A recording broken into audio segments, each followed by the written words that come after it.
মালয়েশিয়ায় অভিবাসী প্রত্যাবাসন কর্মসূচির আওতায় শেষ মুহূর্তে বাংলাদেশ সহ বিভিন্ন দেশের নাগরিকদের নিবন্ধনের হিড়িক পড়েছে। এই কর্মসূচির আওতায় বৈধ হওয়ার শেষ সময় চলতি মাসের ৩১ ডিসেম্বর। ৮ ডিসেম্বর পর্যন্ত নাম নিবন্ধন করেছেন বিভিন্ন দেশের ২ লাখের বেশি প্রবাসী, যেখানে প্রবাসী বাংলাদেশের সংখ্যা ৩১,০৪১ জন। মালয়েশিয়া থেকে মোহাম্মদ আব্দুল কাদেরের রিপোর্ট। অবৈধ অভিবাসী শ্রমিকদের নিজ দেশে ফিরে যেতে ২০২৪ সালের ১ মার্চ থেকে অভিবাসী প্রত্যাবাসন নামে একটি পরিকল্পনা হাতে নেয় মালয়েশিয়া সরকার, যার শেষ সময় চলতি বছরের ৩১ ডিসেম্বর পর্যন্ত। গেল ১ মার্চ থেকে চলতি বছরের ৮ ডিসেম্বর পর্যন্ত চলমান এই কর্মসূচিতে ১১০টি দেশের মোট ২,৬,৬০০ জন অবৈধ অভিবাসী তাদের নাম নিবন্ধন করেছেন বলে জানিয়েছেন দেশটির অভিবাসন বিভাগ।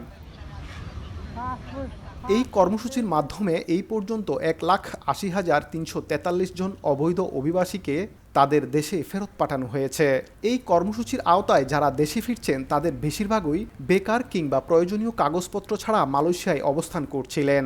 আবার সম্প্রতি কাজের ভিসায় এসে কাজ না পেয়ে প্রতারণার শিকার হয়েও অনেকে ফিরে গেছেন দেশে।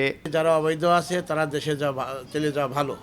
এর পরবর্তীতে যে পুলিশ এবং ইমিগ্রেশন ধরপকড় করবে, জেলে যাওয়ার থেকে দেশে যাওয়াই ভালো। মালয়েশিয়ার বর্তমান যে অর্থনৈতিক পরিবেশ, এখানে এখন কোনো কাজকাম নাই এবং ম্যাক্সিমাম লোক অবৈধ কায়দায় আছে।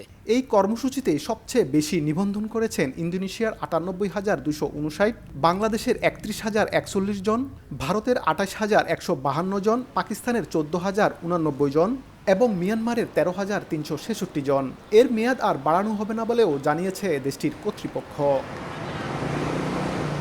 নির্ধারিত সময়ের মধ্যে অবৈধ অভিবাসীদের ৩০০ থেকে ৫০০ রিঙ্গিত পর্যন্ত জরিমানা পরিশোধ করে বিদেশিরা দেশে না ফিরলে তাদের বিরুদ্ধে কঠোর ব্যবস্থা নেওয়া হবে বলেই আগেই সতর্ক করেছে দেশটির ইমিগ্রেশন বিভাগ।